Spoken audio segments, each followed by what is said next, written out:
हमारे खुदावंद यस्सु की अंजील मुकद्दस लूका के मुताबिक उसका पहला बाब 26 से 38 आयत तक। उस वक्त छठे महीने जब्राइल फरिश्ता खुदा की तरफ से जलील के एक शहर में भेजा गया जिसका नाम नासरत था, दाऊद के घराने की एक कंवारी के पास जो यूसुफ नामी एक मर्द से ब्याही हुई थी और उस कंवारी का नाम मरियम था।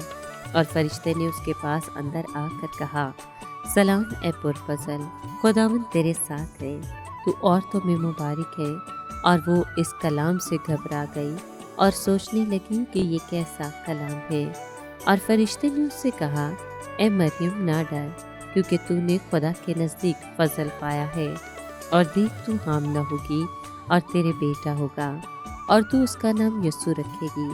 वो बड़ा होगा और हक ताला का बेटा कहलाएगा और खुदावंद खुदा उसके बाप दाऊद का तख्त उसे देगा और वो याकूब के घराने में हमेशा तक बादशाही करेगा और उसकी बादशाही का आखिर तक होगा।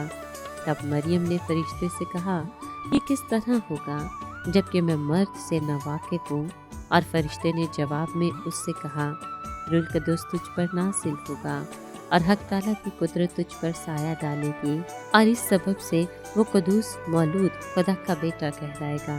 और देख तेरी रिश्तेदार एलिज़ाबेथ के भी बुढ़ापे में बेटा होने वाला है और ये उसका जो 5 कहलाती थी 6वां महीना है, क्योंकि खुदा की कोई बात हरगिज़ बेकुदरत न होगी। और मरियम ने कहा, देख मैं खुदावंद की बंदी हूँ, मेरे लिए तेरे कौल के मुआफिक हो।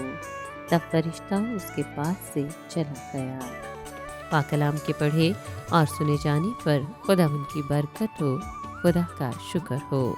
अजीज दोस्तों, खुदा ने कंवारी मरियम को हर तरह की इज्जत से भी बुलंद तरीन दर्जा दिया। इसीलिए जब्राइल फरिश्ते ने उससे मुखातिब होते हुए कहा कि सलाम तुझको जिस पर फजल हुआ है, खुदावंद तेरे साथ है। इस वाक़े से खुदा ने बनी नौ इंसान पर यह जाहिर कर दिया कि हकीकी सरफराजी किसी के ज़ाती मर्तबे, ख़ानदानी पस मंज़र, शानदार जहानत से नहीं मिलती, बल्कि इसका इन्हिसार रूह और बातिन की पाकीज़गी है। खुदा ने मरियम को नए फ़राइज़ की अदायगी के काबिल बनाने के लिए अपने फजल की बारिश को उस पर बराबर जारी रखा। इसीलिए जब्राइल फरिश्ते ने मरियम से कहा कि रूह कुद्दुस तुझ पर नाज़िल होगा और खुदा ताला की कुदरत तुझ पर साया डालेगी और इस सबब से वो मौलूद मुकद्दस खुदा का बेटा कहलाएगा। फरिश्ते की इस गैर मामूली जवाब ने ऐलान के अनोखेपन होने की वजाहत न की और न ही ये ऐलान इंसानी दलाइल के एतबार से काबिल फहम नजर आता था।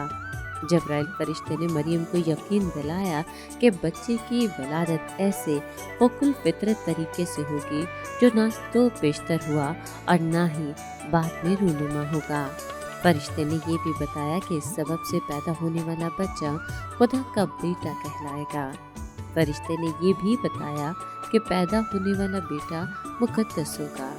फरिश्ते के ज़ुहूर के वक्त मरियम का रद्द-ए-अमल ज़करिया के रद्द-ए-अमल से मुख्तलिफ था। मरियम ने फ़क्त पैगाम की वजाहत चाही।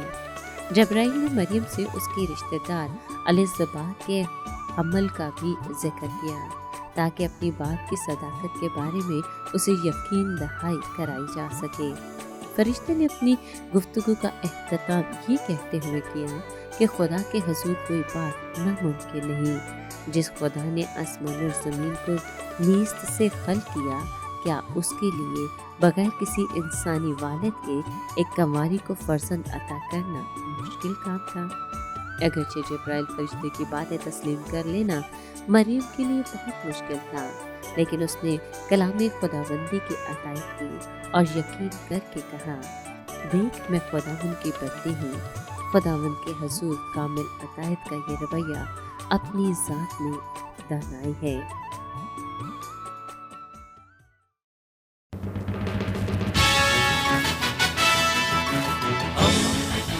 दोस्ती का पैगंबर, रेडियो वेरितास एशिया।